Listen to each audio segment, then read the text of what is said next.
Hello everyone, Ben here. Welcome to the video. And if the title and the thumbnail didn't give it away already, we are going to be talking about The Promised Neverland. Now, I have seen people talk about The Promised Neverland and how it's a good show, but I haven't really seen many people tackle the themes of the show, mainly because the show is still in its infancy. And so, I'm here to talk about the atmosphere and how the show foreshadows the twist at the end of episode 1. And with that being said, let's just jump off a cliff at it. Nope, stupid, bad meme, I'm out. Nope, nope. I'm out. See ya. Going home. I'm out of here, brother. Huh. Alright, cool. Anyway, at the beginning of episode 1, we are greeted with 3 kids behind a gate looking into an ominous tunnel.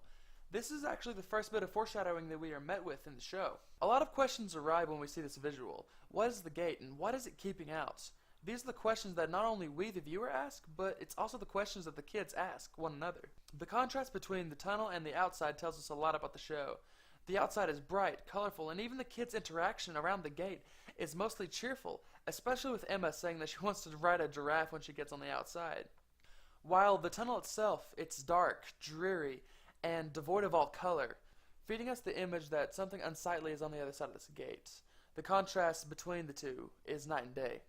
This imagery alone tells us that at a surface level, everything might seem bright and cheery, but as we go deeper and deeper into the show, we start seeing more and more of its dark side. These first few seconds alone set the tone for the rest of the series. Yeah, the opening's really good. Really good, yeah. After the opening, we are being introduced to our 3 main characters, Emma, Norman, and Ray.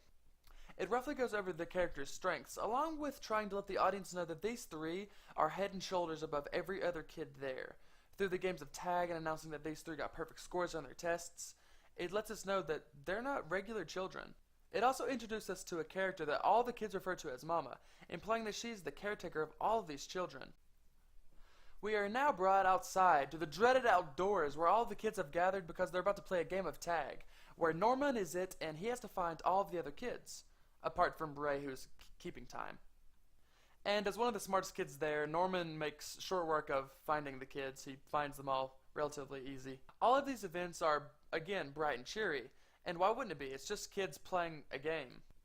Now, all of this quickly changes when one of the older kids challenges Norman to a game of tag, where all the kids try to find just him and tag him. It is here that we realize something has changed. The forest is no longer as bright as it used to be, and there's this eerie silence lingering around.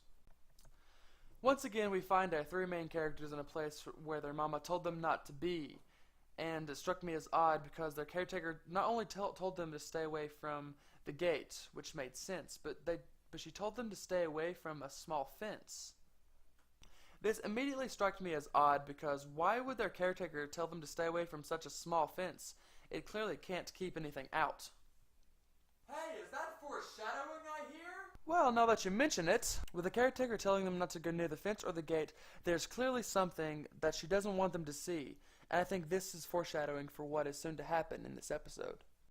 Fast forwarding a little bit through the episode, and now we get to the point to where this little girl that we've seen before is going to be adopted. Yes, that means adoption is in fact in the show. We can all be so happy about that. Another thing to note here, that this girl is very attached to a little stuffed animal that she calls Little Bunny. The bunny will be very important in a minute. And now let's talk more about atmosphere. As Mama is walking the child towards the gate for her adoption, we notice that she doesn't have Little Bunny with her. And, you know, as it is nighttime, it is very dark. Now, as it is very dark, it sets a precedent for what's about to happen.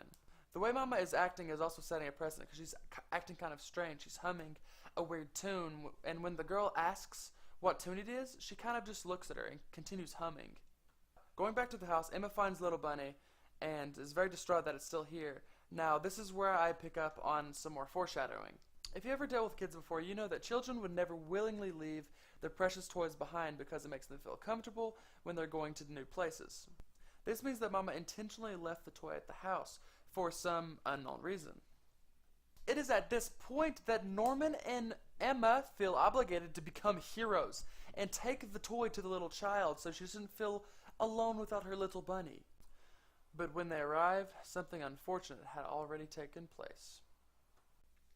It is now that I will tell you guys. This is big spoiler alert. I recommend you go watch episode 1 right now before continuing. But here's your 3, 2, 1. Oh god. Oh no, oh no, she's dead. I gotta get out of here. She's dead.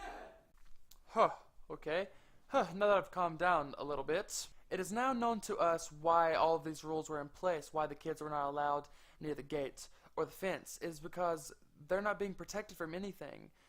It is so they won't know that they're actually being trapped, that they're actually the caged animals. Nothing more than livestock for these mere monsters. Emma and Norman also figure out their purpose. They figure out that their caretaker isn't someone they can trust, that she's actually helping these monsters, and that they are in a lot of danger. And with all that being said, I want to thank you guys for watching the video. If you want to like the video and subscribe, they'll be greatly appreciated. I have a lot more ideas in the works. Definitely another video going to be coming out pretty soon, certainly within the next few weeks. And any constructive criticism you guys have on the video, what I could do differently, would be appreciated too. And yeah, see you guys next time. Peace.